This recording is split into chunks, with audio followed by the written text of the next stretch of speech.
우리가 앞부분에서 죄의 특징 세 가지를 말씀드렸습니다. 첫째는 죄는 반드시 유전이 된다. 둘째, 죄를 범한 자는 반드시 재앙이 따라온다. 그리고 마지막 세 번째는 그 죄를 범한 자들 중에서도 선택과 유기가 있다. 그런 말씀을 드렸습니다. 오늘 본문의 내용은 다말의 오빠 압살롬이 그의 이복형 암논을 살해하는 사건에 관한 내용입니다. 우리가 기억해야 할 것은 죄는 계속해서 고통을 유발시킨다라는 거예요. 죄가 그 순간으로 끝나는 게 아니에요. 계속해서 죄는 죄를 낳고 고통에 고통을 더하게 되어 있습니다. 다윗의 범죄로 인해서 다윗의 가정에 불행이 끊이지 않아요. 이처럼 죄는 그 순간 즐거움은 있을지 몰라도 결국 모든 것을 파괴하고 무너뜨린다는 것을 우리에게 말씀해 주고 있습니다. 이 죄가 그만큼 무서운 거예요. 근데 이 성경은 이 죄의 시작이 언제부턴가에 대해서 인간이 선악과를 먹음으로 비롯됐다 그랬어요. 선악과라는 게 뭐냐면 선과 악을 아는 지혜라는 뜻이에요. 선과 악을. 그러니까 사람이 선악과를 먹음으로 사람 스스로가 선과 악을 판단하겠다는 거예요. 그러니까 선과 악을 판단하시는 분은 하나님이신데 사람이 그 하나님의 자리에 앉겠다라는 것이 선악과입니다. 그러니까 오직 하나님 한 분만이 심판자가 되어야 되는데 사람이 그 하나님의 자리에 올라가는 것은 마귀처럼 됐다는 거예요. 그래서 마귀가 하늘에서 떨어진 것처럼 사람도 낙원을 잃어버린 거예요. 근데 이 죄가 아담과 하와로 끝난 게 아니잖아요. 지금까지 계속 내려오고 세상 끝날까지 이 죄가 내려갈 겁니다. 그만큼 무서운 거예요.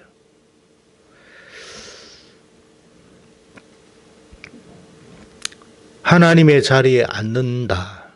이보다 더 큰 죄는 없습니다. 그래서 바울도 히브리 기자도 하나님을 믿는 성도들을 향해서 이런 말을 했어요. 로마서 12장 19절에 보면 내 사랑하는 자들아 너희가 친히 원수를 갚지 말고 하나님의 진노하심에 맡기라 기록되었으되 원수 갚는 것이 내게 있으니 내가 갚으리라고 주께서 말씀하시니라. 우리가 판단하고 우리가 심판하지 말고 그 심판은 하나님의 영역이니 하나님께 맡겨야 된다. 근데 우리가 그렇게 못해요. 히브리 기자도 히브리서 10장 30절에 동일한 이야기를 했어요. 인간이 선과 악에 대해 관하여 심판할 수 없는 이유는 두 가지입니다. 첫째는 사람은 창조주가 아니기 때문에 심판할 권한이 없어요. 두 번째는 인간은 죄인이기 때문에 더더욱 심판할 수가 없는 거예요. 모든 것을 판단하실 이는 오직 하나님 한 분뿐이십니다. 유다서 1장 9절에 천사장 미가엘이 모세의 시체에 관하여 유다와 다투어 변론하는 때에 감히 비방하는 판결을 내리지 못하고 다만 말하되 주께서 너를 꾸짖으시기를 원하노라 그랬어요. 미가엘 천사장이 루시퍼를 타락한 마귀를 어찌할 수 없는 그런 어떤 힘이 없어서 그런 게 아니에요. 그랬던 게 아니라 감히 비방하는 판결이라는 말은 뭐냐면 결국 사단이라 할지라도 그 심판은 하나님이 직접 하시는 것이니 내가 너에게 뭐라고 할 거는 없다. 그 말이에요. 힘이 없어서 그랬던 게 아니라는 거예요.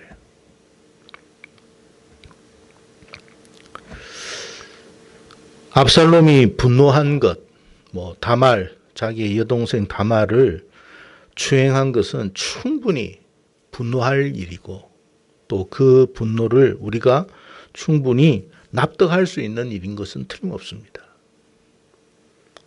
그렇다고 해서 그가 스스로 하나님이 행하실 심판을 대행해서는 안 됩니다. 그건 하나님이 하는 거예요. 마태복음 7장 2절에 주님께서 말씀하시기를 너희가 비판하는 그 비판으로 너희가 비판을 받을 것이요 너희가 헤아리는 그 헤아림으로 너희가 헤아림을 받을 것이니라. 우리가 여러분 쉽게 지금 말하고 하죠. 근데 그게 다 녹음이 돼 있어요. 녹음이. 그대로 하나님의 심판대 앞에서 우리가 심판을 받을 것이다. 주께서 말씀하신 거기 때문에 틀림없는 말씀이에요.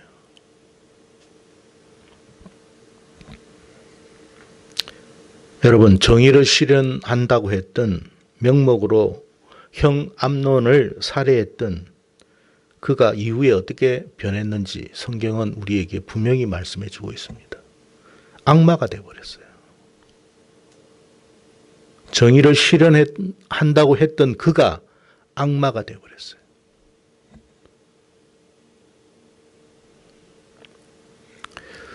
오늘날 많은 사람들이 자기 기준으로 정의를, 공정을 외치고 있습니다.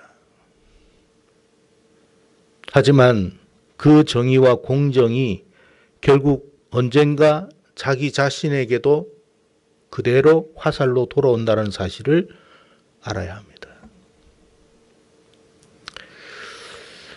1945년 8월 17일에 출간된 여러분이 잘 아는 조지 오웰의 소설 동물농장에 영국의 언론이자 작가인 조지 오웰이 소련 정권에 대한 비유로 이 소설을 썼습니다. 특히 이오시프 스탈린의 독재 그리고 부패하는 과정을 오웰은 돼지들을 통해서 우화적으로 설명을 했어요. 여러분, 레닌이 러시아를 해방한다고 해가지고 이렇게 데모를 하고 쿠데타를 일으키고 했는데 독재를 몰아내기 위해서 러시아 혁명을 일으킨 게 레닌입니다. 근데 여러분, 그 레닌은 더한 독재자가 되었다는 것을 말하고 있는 거예요. 독재를 물리치자 해서 그 자리에 앉은 그가 더한 독재자가 되어버렸어요. 그게 인간이에요.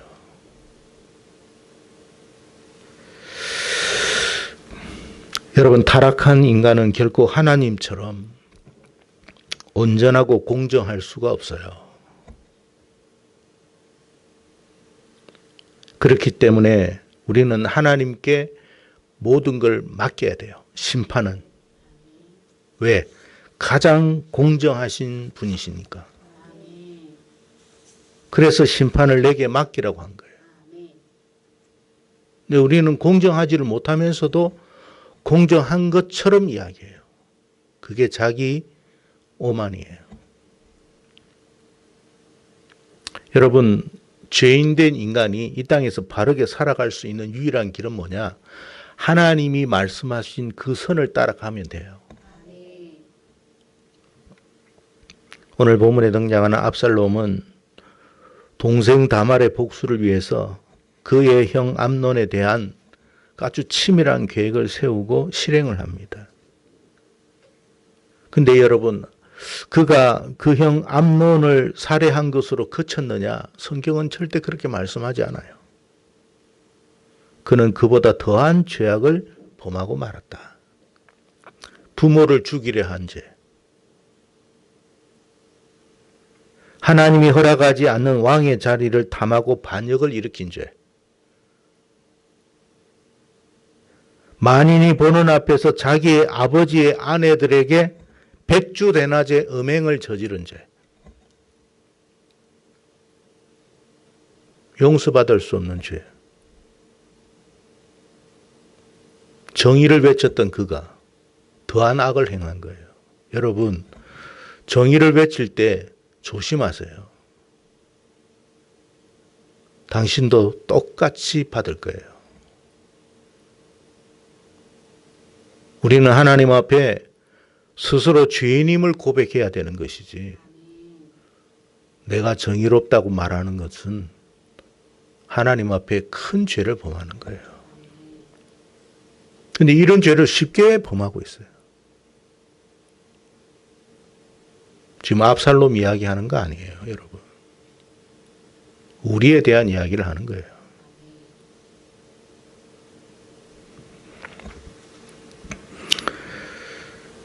주님의 몸된 교회에 관해서 이러쿵 저러쿵 말을 하는 사람들이 얼마나 많은지 몰라요.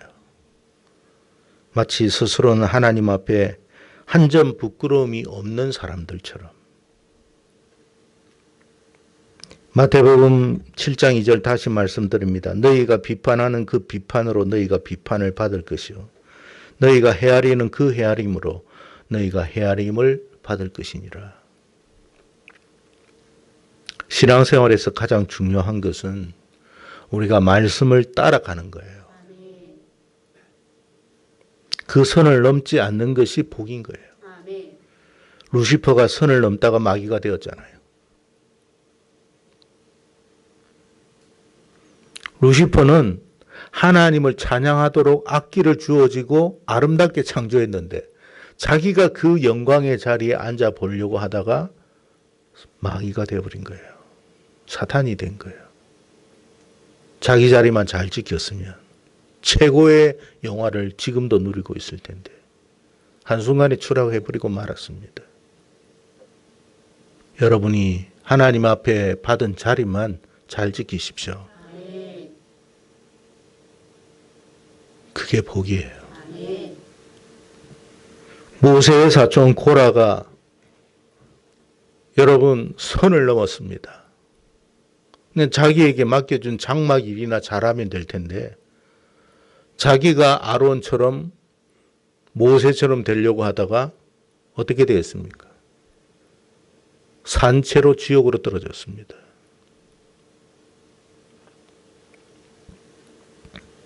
오늘 본문의 압살롬도 결국 선을 넘다가 불행한 최후를 맞이하고 말았습니다.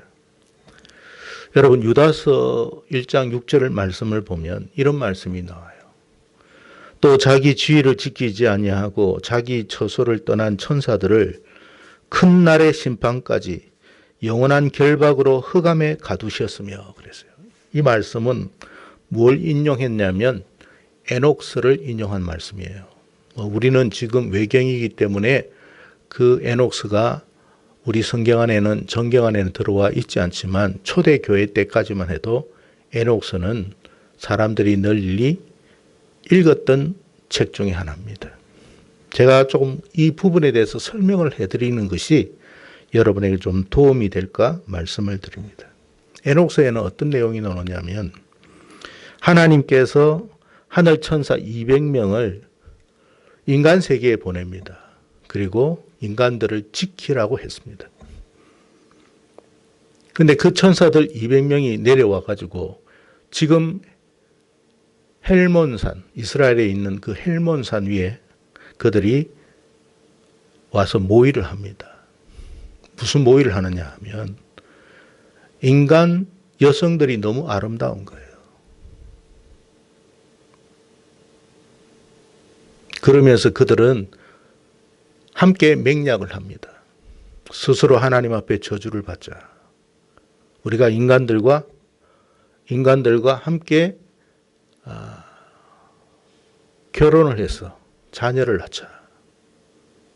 그래서 난 족속이 창세기 6장에 나오는 네피림입니다. 거인족이라고 하죠. 에녹스에는 네피림의 키가 135m. 대략 50층 높이입니다. 아파트. 그런 거인족이 만들어진 거예요.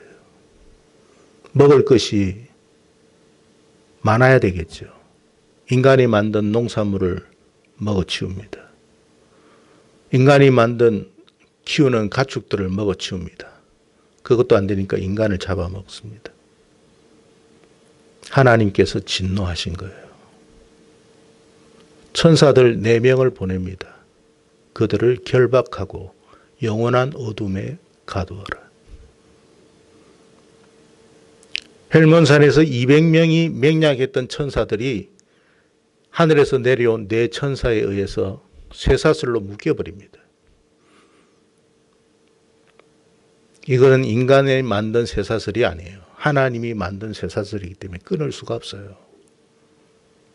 그들이 공포에 질립니다. 두려움에 뜹니다. 자신의 죄를 뉘우칩니다. 머리는 들 수가 없습니다. 그 무게가 계속해서 그들을 짓누릅니다. 하나님께서 천사들을 통해서 그들에게 무슨 저주를 했느냐면 그들이 낳은 네피림을 죽는 것을 보게 하라 그랬어요.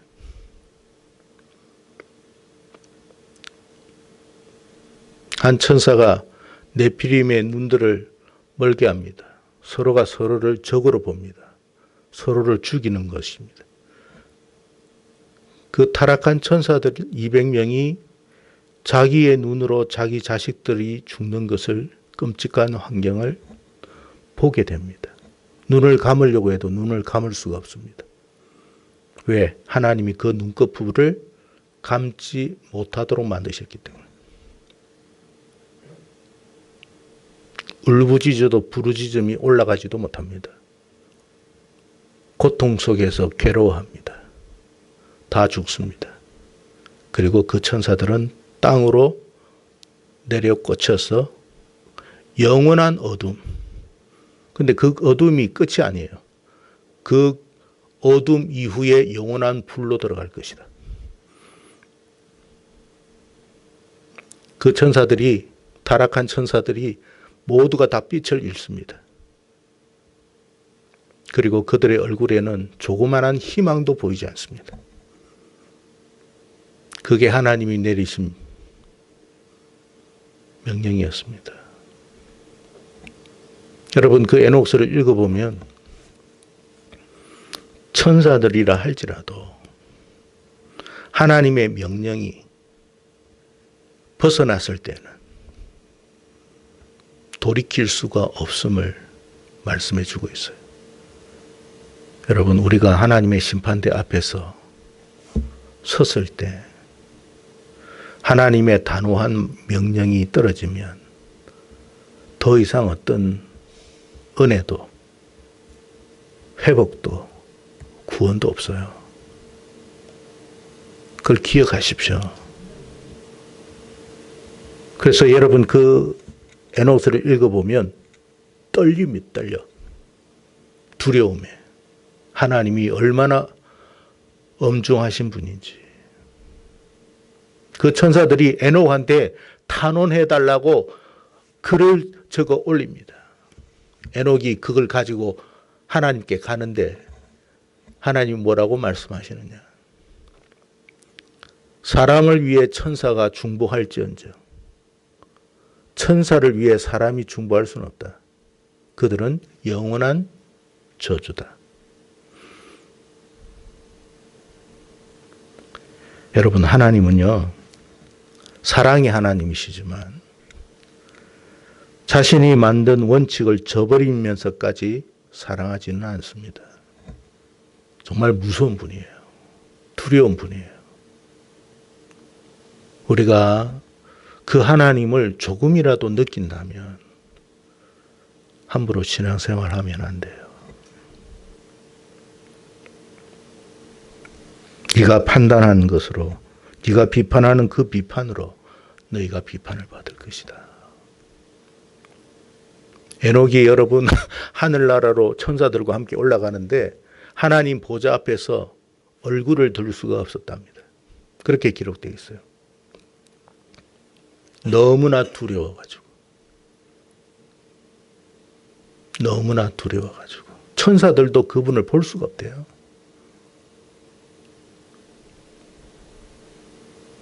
그 말씀의 무게가 얼마나 큰지. 우리가 여러분 하나님의 말씀을 좀 무겁게 받아들였으면 좋겠어요. 농담으로 받아들여요. 가볍게 생각해요. 또 뭐 용서해 주시겠지 뭐. 그게 지나치면 안 돼요, 여러분. 하나님이 은혜 베풀어 주실 때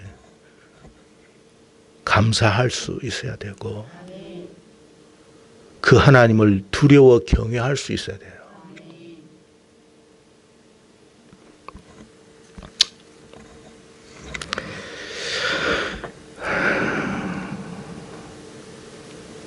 사랑의 하나님이셨던 다윗 역시도 하나님이셨지만 하나님이 다윗을 얼마나 사랑했습니까마는 하나님이 세워놓은 그 선을 넘어서니까 다윗이라고 해도 예외는 없어요.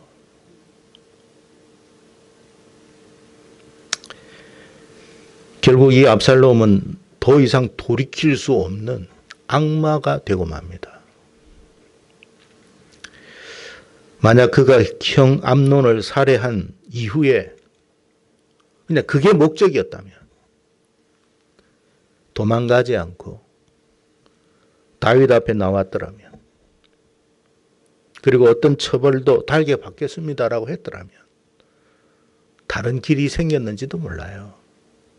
근데 그는 그렇지 않고 오늘 말씀해 보면 그술이라는 곳으로 도망갔다. 그래서 이 그술은 뭐냐? 요단 동편에 있는 그런 곳인데 여러분 이 압살롬의 어머니 마아가의 출신으로서 달메라는 그술왕의 아들인데 즉 이 압살롬이 외할아버지 집으로 도망갔다 그 말이에요.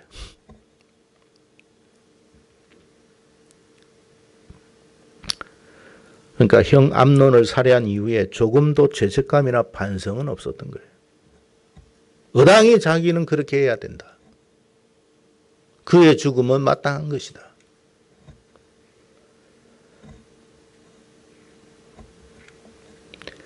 성도 여러분, 성경은요, 우리에게 심판의 권한을 맡긴 적이 없어요. 왜냐, 우리는 죄인이기 때문에 그래요. 그리고 우리는 창조주가 아니에요. 궁극적으로 하나님이 최종 심판하실 거예요. 우리는 그 심판을 기다리고 있는 거예요. 주님이 재림하시는 이유가 뭐라고 생각하십니까? 주님이 재림하신다고 했잖아요. 왜 재림하십니까? 첫 번째는 믿고 순종하는 자를 구원해 주기 위해서이고 두 번째는 하나님께 범죄한 자들을 심판하기 위해서이다. 요한은 요한복음 5장 22절에 아버지께서 아무도 심판하지 아니하시고 심판을 다 아들에게 맡기셨으니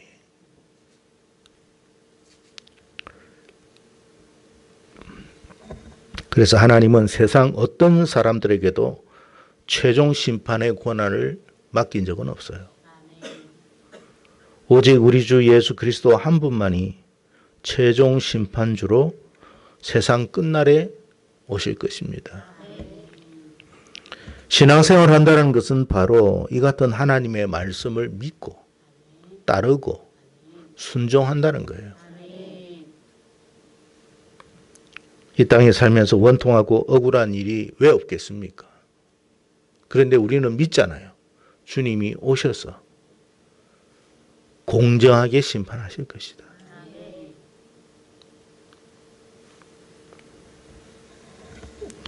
그래서 우리는 그 신앙의 길을 벗어나지 않도록 우리 자신을 살피는 일에 최선을 다하는 거예요. 그래서 여러분 신앙생활을 잘한다는 것은 하나님의 말씀하신 그 뜻을 첫째는 살피고 둘째는 그 뜻을 따라 순종하며 살아가는 것임을 항상 우리가 잊지 않았으면 좋겠습니다. 그런 사람을 하나님이 마지막 때에 어떻게 한다고요? 구원하실 것이고 그 눈의 눈물을 씻겨주실 것이다. 눈물을 씻겨주신다는 게 그냥 흘리는 눈물만 씻겨주는 게 아니라 우리가 지금까지 억울했던 원통했던 그 모든 것들에 대한 보상들이 다 일어날 것이다.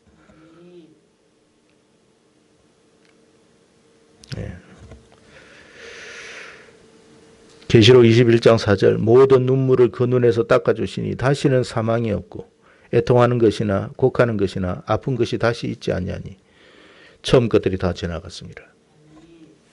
예, 주님이 분명히 이렇게 하실 줄로 믿습니다. 아멘. 앞서 제가 조금 놓친 부분이 있는데 그 천사들 200명 중에 그들이 내려와가 사람들에게 뭘 못된 짓을 했느냐면 점성술을 가르쳐주고 살인하는 기계들을 만들어 전쟁할 수 있도록 만들고 여자들에게 화장하는 법을 가르쳤다 돼 있어요. 그래서 인간이 타락하고 범죄하기 시작했다. 여러분 우리가 잘못된 것을 따라가면 안 돼요. 사람이 극도로 타락하게 됐던 것이 그때였어요. 하나님의 뜻에 어긋난 천사들, 유다서가 말하는 예외 없습니다. 예외 없어요. 지금도 어둠에 갇혀 있을 거예요. 그러나 그들의 고통은 풀리지가 않아요. 지금 우리에게는 기회가 있잖아요. 얼마나 감사해요. 믿음 생활할 수 있는, 주님께로 나올 수 있는, 하나님을 우리의 아버지라 부를 수 있도록, 죄 씻음 받을 수 있도록 다 해주셨어요. 그게 은혜다. 은혜. 이 은혜의 때를 놓치지 않는 우리가 되기를 진심으로 바랍니다.